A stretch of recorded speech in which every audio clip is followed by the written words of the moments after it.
在沟通的过程，我们一直以为我们自己在磨合，实际上呢，却是磨损两个人。谈感情的时候，有时候最焦虑就是这样，就是你好像发现对方心不见了，可是你不知道该怎么办了。那个磨损的概念，很像是这一个人的灵魂慢慢被磨成粉了。驱动关系的不是爱，而是恐惧。磨损到后来，我光想到要碰面，其实我心里就会怕了。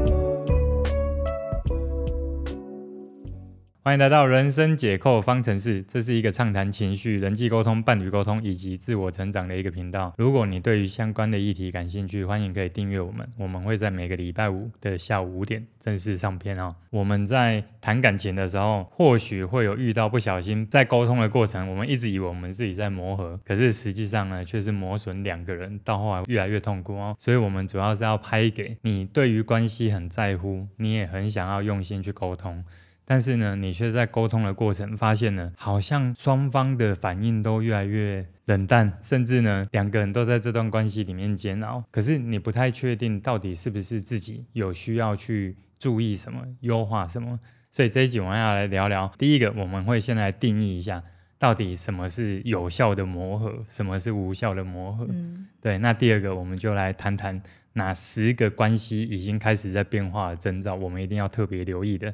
那第三个呢，我们还是会给一些小提醒哦。那希望这一集可以带给大家一些帮助，可以好好去守住我们其实很在乎的关系哦。我是节目主持人 Jaco， 我是莫。对你而言，所谓的磨合是什么？就是两个在沟通上至少是比较有共识的。你讲到关键点，其实我觉得有效磨合的概念是，我可能提出一个需求，但是一开始这个需求你可能没有觉得那么重要，但是我们讨论磨合之后，我们找到一个各退一步，可以达到一个彼此的共识，而在这个过程里面，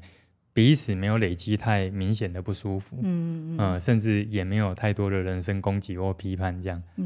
那它就会是算是相对有效的磨合。那次等的有效磨合，它应该会像是我们双方有需求会丢出来，但是未必当下可以找到共识，可是呢，有可能是过一阵子慢慢想通了，我们再回来聊这件事，所以那一次的对话并不算无效，就是最终还是有达到一个共识。对，最终还是有达到一个共识，所以我觉得有效磨合它有一个很重要的点是，双方是有在就事论事的，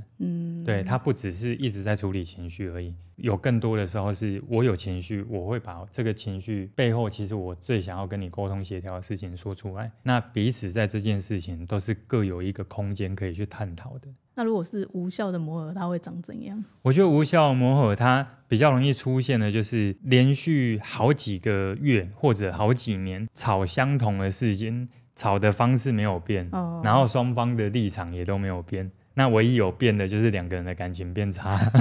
他的那个所谓的沟通都不是好好说，他通常会有一个进程，一开始我好好跟你说，对，那到后来就变成是大声跟你说然后到后来就变咆哮跟你说，哇，对，然后到后来我就完全用我的背影跟你说，等于是不用谈的嘞，对，类似像这样的概念，所以它就会变成是两个人好像就陷入一种僵局，对，就是在这件事各不退让。可是呢，我们先不探讨到底探讨的事情是不是一定得退的，因为我知道有些的沟通都是双方很重视的底线，那因此啊，我觉得无效的磨合它还有一个很重要的副特征，就是在整个磨合跟对话的过程，其中一个人他会越来越没力。就是讲到最后，他觉得反正我再讲下去，后果我也知道，我不想再讲了。对，可能反正我就被骂而已。反正讲到后来你爆气，可是我不想要跟你吵啊，所以到后来我只能忍。对，那到后来甚至是他会妥协，他会有一些时候他会先妥协1次、2次、3次，可是沟通的这一个人，他可能会觉得好，那这样我生气是有效的，那以后我就生气。但事情的本身是没有解决的。或者是说他们沟通的这一个事件是有解决，可是呢，协调跟退让的那一个人，他会过得越来越萎靡，越来越没有动力，甚至呢，他会出现一种很像是他的自我慢慢消失，所以我才会说，磨合跟磨损有没有？那个磨损的概念很像是这一个人的灵魂慢慢被磨成粉了。我们今天谈一段感情的时候，其实双方都一定会各自在适应彼此的一些生活习惯、做事习惯，对，还有各有各的坚持，然后每个人也有彼此的需求，那一定在这个过程里面，就像一开始讲的，有效磨合，它会是找到一个平衡点。可是呢，如果变成是无效的磨合，甚至到磨损的，它往往可能就变成是说沟通的方式会带来伤害性。第二个是对方答应的那一个部分呢，是对方心里无法接受的。对，而且他有可能想说，好，这次我接受，我退一步，那有没有可能下一次换你退？对对对，但是我们都不退，然后那个人就一直退。对，那后来那一个人可能就直接退到那个澎湖绿岛那边。这里其实它带出来一个很重要的形式是说，我们在跟别人沟通跟磨合的时候，这个好像确实都是必经过程，而我们要去留意的是，每一次的沟通完成之后，两个人的关系是变得更好，还是呢每一次的磨合结束，一个人达成目标，而另外一个人的状态怎么样？所以第一段我们刚刚解释的有效跟无效，那大概它的一些特征都有了哦。那接下来我们第二段我们就来谈一下，就是10个关系开始变化的这个征兆了。那这个征兆就是要提醒我们，一旦我们接下来提的征兆呢，你开始都有留意到，那你一定要记得是往前去回想一下。过去跟他在相处的过程有没有出现过刚刚我们在讲的那个到底是磨合还是磨损？对对对，那因为对你而言，有可能你需要的答案就在那边。好，那第一个征兆就是冷暴力出现的次数变多了。冷战吗？对，或者就是拒绝沟通的次数开始变多了。比方说原本大概5年才一次。现在是1年500次。没有啦，当我们开始有留意到原本没有的，但是现在开始有了，这个时候就要特别小心。那会不会有的那一个人啊，他其实没有觉得他是冷暴力，他只是觉得我现在不想跟你沟通？也有可能啊，所以为什么我说的不是单次，而是他次数有没有变多？第二个是时间有没有变长，就是我不跟你沟通的时间变长，然后每次都是你来找我这样。对对对，比方说原本都是还可以好来好去的，可是到后来突然变成是冷暴力就1个晚上，或者就不沟通就1个晚上，到后来变1个礼拜。那如果真的是他本来不会，但他突然这个次数越来越多了，那如果我遇到这样的人怎么办？如果真的遇到这样的情况，就真的要开始慎重的去回想过去在跟他的相处，因为我相信在还没开始选择用这种不沟通的姿态去相处以前，你们的对话一定会有传递到彼此看重的跟彼此心里所认定的事情，只是在听的当下其中一个人有没有接收到，或者他认为重不重要。那因为我刚刚有想到一件事，就是冷暴力是别人对我们嘛，对，但为什么我会变成冷暴力的那一个人？如果有一天我们开始进入那种我不沟通，很大的可能性就是心里还有问题还没解决，或者是他觉得讲出来没有用，或者是我觉得讲出来会被攻击，对不对？他其实很有可能背后都是有一些恐惧、好意，或者是他心里也有关还没过。对，所以他的那一个不沟通，其实他是透过不沟通的这一个行为去设一个防线，这里还算是初阶的征兆。你如果现在发现，比方说你刚好看这支影片是刚发现第2次，我觉得还好，发现第50次了呢，哇，那你可能要回想的东西就会比较多。就比较多。当那一个筑高墙，就是我们有一集在谈那个4个征兆，就可以看一下这一集。对他们而言，他如果原本都是可以好好讲，他不是一个喜欢不沟通的人，他不是那个惯性爱惩罚别人的人，可是他从这个状态变成这个状态，那代表一定有事情让他改变。就中间其实发生了很多事，对，最后好像冷战的那个会被责骂的感觉。对对对，那甚至是如果我们不小心进入那一种应该思维，你是应该要做到什么，满足我的标准，或者我是有资格这样不断的要求你，不断的要你变成我要的样子，那确实有一些人到后来会觉得过头了。太多了，那他可能就不沟通，所以我觉得第一个征兆呢，是我们要特别留意，就是假设他是原本没有，到后来次数开始变多。第二个，时数也变长那这几个征兆应该算讲得很清楚了第二个征兆呢，就是好像这段关系变成是单向的付出而已，其中一方一直努力想要多做什么，可是他心里感受到对方现在的状态，就是好像这段关系我一放手就没了就是我不再付出了就没了。对，但是因为有时候就在关系里面，付出的那一个人他习惯付出，接受的那个人也习惯接受，但是其实接受那个没有感觉到他没有付出。对，也有可能。对，我觉得这里其实谈的一个很重要的点就是说，我们都还是要从原本的模型来看，原本他们的相处都会有双向付出。我打比方说好了，以情侣在一起，两个没有住在一起，那下班之后有些时候就各回各的家。对，但是各回各的家，其实还是会打个电话嘛，对不对？那打个电话聊一下，然后主动关心一下，这个都会有。可是呢，当他们在相处的过程累积了很多大大小小的争执冲突，无法沟通的事情，努力沟通又没办法拿到结果，所以累积了这一些之后，其中一个人开始回到家不太打了。就只剩另外一个人会打电话，那另外一个人在回讯息的时候也会回得很简短，然后可能就剩几个月碰一次面。我觉得如果真的是这样，蛮危险的，就是没有回复的那一个人，他可能没有意识到。我觉得两种情况，一个是他没有意识到他自己无意识的把这些付出变少了，对他没有。对，那另外一个是他有意识的，对，有意识的觉得他有意识的他觉得付出我之前给太多，我现在真的累了。对，或者我之前一直退，我现在累了。对，所以我觉得第二个征兆，他就要特别留意说，跟原本的他对比是怎么样。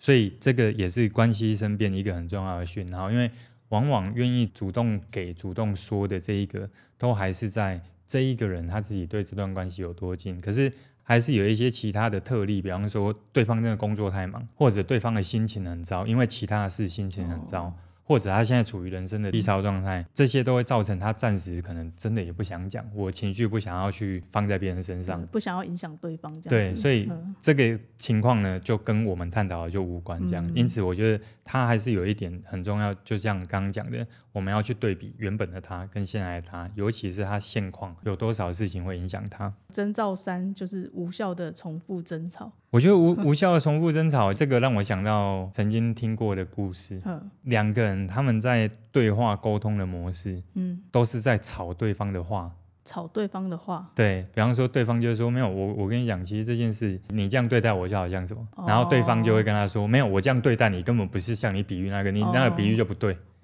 对。比如说我觉得你这样就是不尊重我，然后对方说我哪有不尊重你，对，我这个才叫尊重你，那天那个才叫不尊重。我那个水杯我明明放在那边，我说过你不可以把它转45度角的。你为什么转45度？对我不是告诉你过了吗？对不对？所以当这种已经都不是在讨论事情，就只是一直在针对别人，好像你的话不对，或者呢你刚说的那一个，我觉得你触犯到我，你冤枉我了，所以两个人都一直在这样的对话里面呢，找不到一个真正在探讨，到底要什么？对，但是我觉得有时候是吵架吵到最后，我跳脱不出那个情绪，我一直在里面，所以我只能跟你吵这个，因为我就现在很生气嘛。对，而且他到后来就是这个模式会蔓延到其他的都可以。对，而且他的那个争吵，两个人会很像跳双人舞这样，太有默契了。那如果是本来我是因为其他事情在争吵，但我现在跳入这个回圈，我该怎么样去知道说我应该要停一下，然后我应该要去针对我们原本彼此都在乎的事去讨论这样。我觉得如果我们已经进入这样的情况呢，其实呢大概2-3次有重复的征兆发生的时候，其中一方就要停下来好好去想，你有哪些不一样的沟通策略可以来探讨这件事。对，这也是为什么我们的课程会特别教不一样的沟通策略跟分析。对，因为如果他少了那一个分析，他会很容易被带节奏。对，因为他也不知道怎么出来啊。对，或者是对方会很容易被他带节奏，就是互带节奏的概念啊。所以我觉得重复的无效争吵，其实那个概念就是一直都在争情绪、争对错，没有在探讨事情。对对，那再来是征兆4，彼此对未来没有想法，两个人在聊天都已经没有在聊未来怎么样了。对，或者是聊到未来，有一方就会觉得就现在好好的啊，为什么一定要谈到未来？他会觉得我都不知道我明天会发生什么事，为什么我们要谈到未来那么远？那我们现在好好的相处不行吗？懂，我觉得这个一样，回到那一个对比以前的他跟现在的他。如果呢，以前我们在相处的时候都是会有这种，我们一起要干嘛，一起做什么，可是到后来慢慢，这个我们消失了，要一起去做什么也变少了，只剩下变成是说，要约碰面，好，你要来找，好，就他也可能也不会主动去，对，也不会再主动了，我愿意投入的时间变少，我想要约你做什么时间变少，那这时候第一个一定要先自己问的问题是从什么时候开始的？可是这里呢，还要谈两个可能性。第一个可能性就是主题以外的，会不会是他目前有其他关注的事情，比方说事业，比方说他现在眼前有很大的难题，对，那他光这个难题能不能过得了，他不知道，所以确实他也不敢跟别人谈未来，因为他不敢给承诺，对，所以这个也是有例外的可能性。可是另外一种是说，因为那个感受一直在堆叠，被磨损了，磨损到后来我光想到要碰面，其实我心里就会怕了。对，或者是想到以后，我就觉得我还要跟你在一起吗？这样。对，所以我觉得当那个心里的那个疑问跑出来的时候，确实这个也是一个比较细微我们可以去发现的事情。第五个是蔑视跟不尊重，这个比较像是说在沟通里面，一个是我希望你做得更好，或者我希望你要留意这件事，可是另外一种沟通方式变成是在对话当中可能不自觉的会出现，你怎么那么蠢？要教多久？你以为我有很多时间跟你耗吗？这类型的话丢出来的时候，其实另外一方听起来是很不舒服的，不管我们是讲的那一个还是听的那一个，讲的那一个人也会不舒服。其实他可能有情绪了，对，他也有情绪啦，对不对？他会觉得是你现在是在卡我吗？你现在是在造成我的麻烦吗？你应该要做得更好的才对啊。可是他其实心里都还是希望对方要改变，但是当他也开始使用这种攻击性的字眼的时候，往往呢可能也是一个反向提醒，一样原本是不会这样讲，对别人都不会，可是开始对他就会了。那会不会我们也要去想一下，是不是过去我们自己好像也累积了一些我们自己的痛苦，我才会不小心变成是我想要沟通，可是我的语言都会附带攻击力。那因为我遇过一种是，他每次都会说，就比如说你怎么那么蠢，这样也做不好，但结束之后他自己想到说我刚刚不应该这样骂他，我又回去道歉。那你觉得这样一来一往，就是我道歉完，但是我过没多久，然后又再一次，因为我觉得可能讲的那一方也不想要这样，但是那个情绪来，他就会很容易说出这些话。我觉得如果他是不想要，但是他会忍不住，那他一定要先想清楚，让他忍不住的是因为哪一些经验累积的什么痛苦，而他心里很在乎什么。对，然后他有可能需要的是别人要跟他把某一件事讲开，或者是他其实对对方的期望是什么，可是一再的失望，他得先确定到底那一个底层影响他的是什么。然后把这些东西抽取出来之后，再来看说，那好，既然是这样，我们以着能够沟通或协调的，我们还可以做点什么。因为他还是会出现到可以沟通或沟通的时候，对方不在意，他当然会更生气嘛，对不对？所以他因为可能性很多，所以第一个是要先确认如何把那一个底层的情绪强度减弱。那你要减弱，必然要有一些方法去梳理内心。先减弱。对，所以我觉得如果给顺序的话，很简单，就是你先梳理内在你的判断，找出你的情绪，找出他的动机，最后才来思考下一步要做什么。但是我们其实要特别留意的是，当这样的蔑视的这种攻击语言变多，它很多时候它很常出现二分法嘛。一种就是我开始抨击对方，对方就开始逃；另外一种是我抨击对方，他蔑视我的次数也变多。就是对方也是一样的反击。就是我说你很烂，那另外一个人可能说你以为你很好吗？对不对？那当这样蔑视的语言开始变多了，那这一个征兆就要更留意了。对，因为这些语言背后的伤害性是更大的。对啊，就等于是整个人格好像就会直接被打击了。所以我觉得当有一天我们开始留意到以前没有这样，但是现在却反而我们彼此丢出来攻击的语言变多了，那很有可能我们也要去留意说过去怎么了，或者是不是大家这阵子真的压力太大才会忍不住，对，可是我们至少可以停下来找到那个可能性，重新思考要怎么沟通，都会比让这件事情一直蔓延来得好。那第6个征兆就是自我价值越来越低下，就是越来越觉得自己不够好那种感觉吗？就是慢慢的有一个人会很常不小心透露出说，好啦，我就烂了，对啦，算了啦，对，我没用，我没用，我觉得其实听到的那一个人啊，也会很受伤因为我没有想要给你这种情绪，但是为什么你讲出来是这样，好像是我让你造成的。对啊，所以我觉得其实当这样的话出现的时候，它对双方来说都不好。对，所以他才会需要特别留意。可是我们还要再谈一个是，因为当有一天呢，在关系当中有一个人甚至是2个人都开始有那种自我怀疑，是不是我很烂，是不是我不好，是不是我真的就是那么没有价值，我是不是一个不值得被爱的人？对，那当这样的念头不断发生的时候，我们的心里是这样的念头，怎么可能在碰面的时候还可以笑得很开心？对啊，然后又可以关注彼此的需求，很难，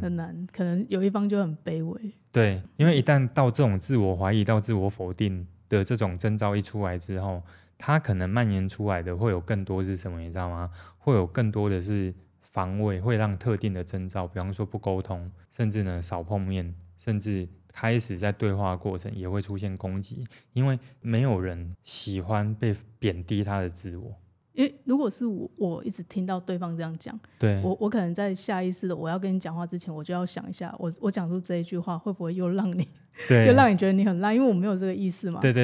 那如果是真的有这样的状况，那有一方，比如说我是讲话的那一方，我已经有意识到我要怎么让对方知道说，其实我没有这意思，就算我已经讲了，对方还是下意识的觉得说我就是很烂啊。我怎么样去让自己也不要受伤？因为我觉得讲话那个也很受伤。第一个要先厘清的事情是，对方会产生这一个自我否定感，究竟它的原因起源在哪里？是说的人，还是这一个人惯性自我解读？如果我们单就一个征兆来谈，他总是会说出我很烂，我们一定要先厘清他究竟是因为什么原因才会很常这样判断。对，那我们厘清原因之后，我才知道要往哪边解。对，比方说我们说话都超级 OK 的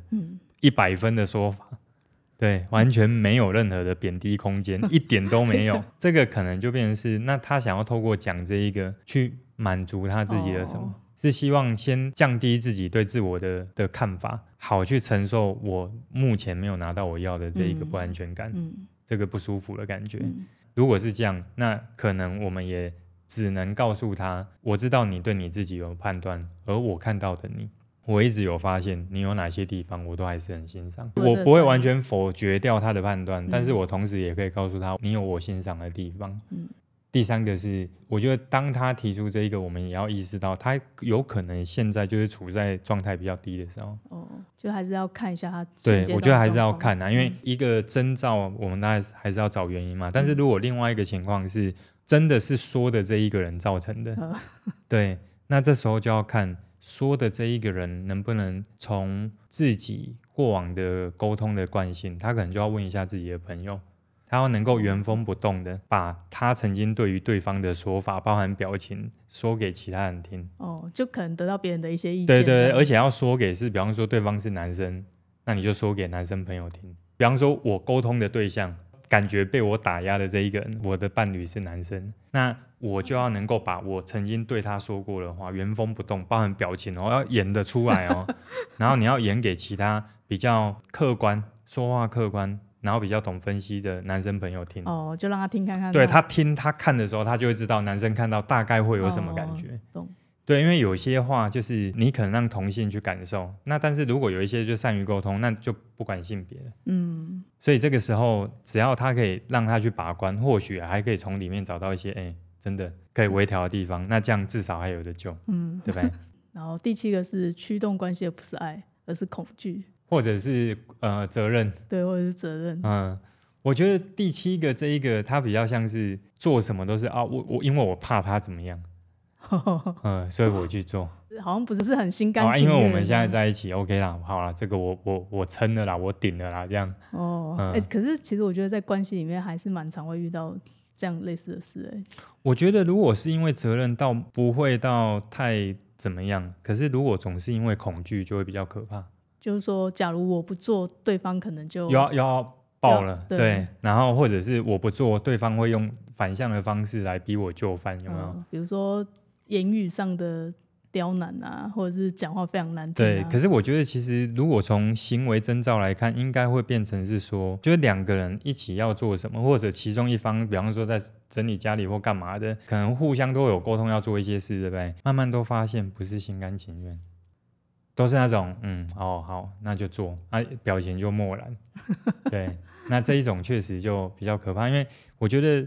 通常我们在伴侣关系之间也不是那么常会去演我很开心，我超嗨，我们反而在伴侣面前会更真实。对，所以如果以着这一个可能性来说，我们在伴侣面前不太会去一直去24小时都在掩饰我们心里的感受，那他在做一件事情究竟是基于我本来就很想要付出，我本来就觉得做这个很好，那我去为你买宵夜，我去为你做什么，我开车去载你，等等的，这个都是我们看得出来他来开不开心的。对，可是如果来都是就怕被骂，怕被念，或者又怕以后又要吵，那往往这样的征兆出来，其实就会知道说，可能过去应该是堆叠了一些其中一个人在沟通的时候，他使用的那一个沟通力道，都会附加一些对方会害怕的事情。好像相处久了，你本来会来载我下班，现在不会了。那没有被接送的那一个人就会说：“你就变了啊，跟以前不一样。”那听到这个人就会觉得，但我就也很累啊，但我又怕你生气，对，所以我就只好去接你。但我接你，你看到我，你又觉得，你不高兴你就不要来啊。对，也有这一种，也有这一种。然后或者是说来了之后，他也会觉得说你应该要主动来的，你怎么会等到我开口？对啊，所以你看嘛，如果过往累积的沟通方式是这样，那另外一方不怕也很难，对不对？所以我觉得其实这一点，他反而那个觉察的精细度反而是更高的，因为这个不容易察觉。所以我觉得如果真的要去总结这一个征兆的话，反而就是去留意说这些日常常常在相处互动的这些环节，那对方的付出，他在付出的状态呢，究竟是心甘情愿，还是呢慢慢的好像就变得不是那么自动自发，或者他在做的时候，你开始听他的讲法，可能呢都不是那种主动性很高的，那我们就要特别留意这样。那征兆8是失去信任跟安全感。怎么说？我觉得那种感觉有点像是，我举一个情境好了，比如说有一方的手机一直接收到异性的关心，那手机跳出来的时候，不小心被另外一方看到，但这种次数越来越多了。那拿手机的那一个人就会觉得，但是他只是朋友啊，我们也没有做什么事。那这个过程好像我不信任你也不行，因为你就这样说了嘛。对，那我要信任你，我自己又过不去。对，就是那种可能有一点点小征兆，然后让对方觉得失去了安全感，但我又不敢讲。懂。对。我觉得这一种比较像是要特别留意的异常嘛，因为假设他原本都不会这样，但在这段时间很容易有特定的异性，同一个都会在不同的时间传讯来，那确实是要留意。这个换权是谁比较敏感的都不会有安全感。那我觉得额外我比较想要探讨的是，假设我们是在聊说那一个所谓的不信任跟不安全感，已经变成是我讲的话你也不信了，你讲的话我也无法相信。对，我们真的底层在探讨的这一个，我即便是好意在跟你说，你都认为没有我觉得你刚刚讲的那个不是你的原意，对，或者是说没有，我觉得你刚刚就在刁我对，或者我觉得你刚刚其实就是在考试我，类似像这样，那到这一种就已经变成是我光日常的这样对话好好说，都已经没有那个信任感了，有没有？但我觉得这样听起来好像有点像是过往我接收到对方怎么对我，所以我只要听到这种语句的时候，我就会自然而然的觉得他又开始不相信我了。对，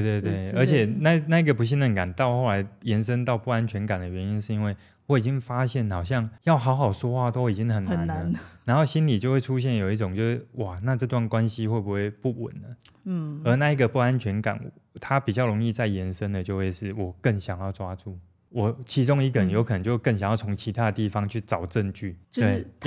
要对方愿意付出更多来证明你是爱我的。对，那他这时候再去要更多证据的时候，有可能对方的感受，假设他是前面1到7的征兆都出现了，然后你在这个时候再要更多证据，哇，也很难要到。阿弥陀佛。那第9呢，就是开始出现那种其中一个人对于对方光想到要碰面，他可能就会胃痛、胸闷、纠结，表情会比较沉重。那会造成这样的原因是什么？因为可能那个压力已经太大了，或者已经不小心把对方在心里面标示为敌人了。对，因为如果过往以为的磨合实际上是磨损，就像刚刚说的，其实有很多都是略带攻击性。对。那当这种次数一久了之后，不是每一个人都可以承受这样的攻击性的，所以到久了以后，如果承受了这一个人，他已经到他的临界点了，他可能光想到对方他过往所累积的那一些伤痛经验，他都会是在心里面，他就会出现一种保护机制。那这个保护机制可能光想到跟他碰，他就很焦虑。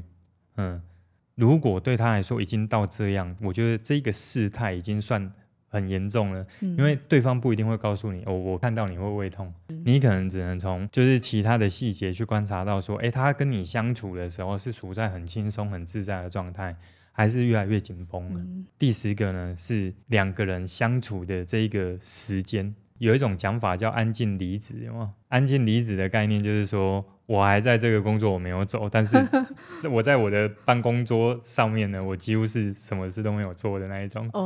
对，但是在感情当中的安静离职，好像到最后就几乎他的存在感越来越低了，也没有再碰面了，然后碰面的时间也很少了，那甚至碰面的时候很像在喝白开水这样。对，然后都要一方一直问他。对对对，然后那个主动交流啊，甚至你说有没有心，有没有在当下，其实好像那个感觉就不见了。那因为我觉得谈感情的时候，有时候最焦虑就是这样，就是你好像发现对方心不见了，可是你不知道该怎么办呢？你要讲分手也不是你要探讨也不是。对，甚至是你其实是很希望把那个关系拉回来，可是到后来就是心不在。对。那我们先撇除掉变心的，变心的不在我们这一集讨论范围。可我们谈的是，如果是因为过多的磨损而造成了对方已经变成是安静离职的状态了，那这一个征兆啊，我在想啊，通常会走到第10个征兆，应该前面已经有一些都已经有发现过了，只是到第10个征兆的时候，就真的是能不能有机会好好去把事情聊清楚，就要看缘分了。因为不一定某一方想聊。对，真的，因为我觉得有些时候心冷掉就会冷掉了。那最后呢，其实我们总共谈了10个征兆，对不对？都是我们只要可以提早发现的时候，都可以去留意到说当下需要去找原因，因为我们不确定原因是在人、事还是环境，这3个层面的原因造成的。可是呢，如果我们是在找的过程，我发现原因在人，那至少我们还有机会调整，或者我有机会及早跟他讲。因此啊，如果我们真的在看这一集的时候，你发现这10个征兆你已经开始有1、2个是打勾了，或2、3个打勾了，那你就记得一件事如果今天我是想要修炼我沟通方式，确保我可以把握住我想要重视的关系，有2个方式。第一个当然比较快的，报名打造36度关系这堂课，因为我们针对伴侣沟通的这一个整个环节呢，我们有非常多分析、思考、理解人价值观，包含如何说可以去保住关系的这一些教学。那也有课后的研讨会，可以帮助大家遇到问题，你还有一个人陪你探讨，帮你分析但是呢，第2个，如果我们是要自己想办法去解决或调整的话，第一个呢，是我们要能够先找出到底产生这一些现象背后的原因可能是哪一些，同时呢，我们要能够有去确认的这一个动作第2个呢，我们也要意识到说，如果我过往假设今天我找出来的原因是在我身上，那我就要开始去回推我过去所有跟他大概惯性很常沟通的方式有哪一些，那我们至少要可以先停止使用那一些沟通方式。那第3个，你可能可以找就是善于沟通的人给你一些方法，给你一些建议，或者呢，你可以寻求外力帮忙，因为有些时候有第3方来协调帮忙对话，那比较可以去让2个人在对话的状态有点不一样。可是呢，这一个方法假设是夫妻也不一定适合，因为有一些人反而是不喜欢家事外流，所以如果是不适合的，那可能我们就只能先从自己的部分去调节。最后一个就变成是说，如果你们现在是刚好遇到就是有一些点已经出现重复的无效争吵或沟通，也因为这一个点呢，造成了近期1-2个礼拜或1-2个月两个人就关系越来越不对，对不对？只要那件事情不是非常急着一定要在那一个月就讨论出共识的话，有些时候呢，有些想法不对盘，价值观不对盘，先放着。先放着的意思是说先缓缓，对，找时间再来聊。对，就是这件事情如果暂时无解，不要急着在这一个月解，因为反正就无解了。可是呢，如果无解的情况就硬解，那个关系没了之后，这一题也不用解了，也不用解。对，所以呢，有些时候就是如果不是非常急着要处理，有时候缓处理也是一种沟通方式哦。好，那这一集啊，其实聊了那么多，也是希望大家都能够在你重视的这些关系里面，提早可以发现那一些你需要注意到的资讯，然后呢，提早有机会做出调整。不管是我们自己调整，还是我们可以跟对方说，其实对你而言，你在做什么事，我确实会感觉到受伤，对不对？那只要对方也真的是善良的，对方是有心的，通常在这样的协调过程当中，应该都有机会真正在做磨合，而不是在做磨损。好，那我们就聊到这边咯。我是 Jaco， 我是莫，我们下期再见，拜拜。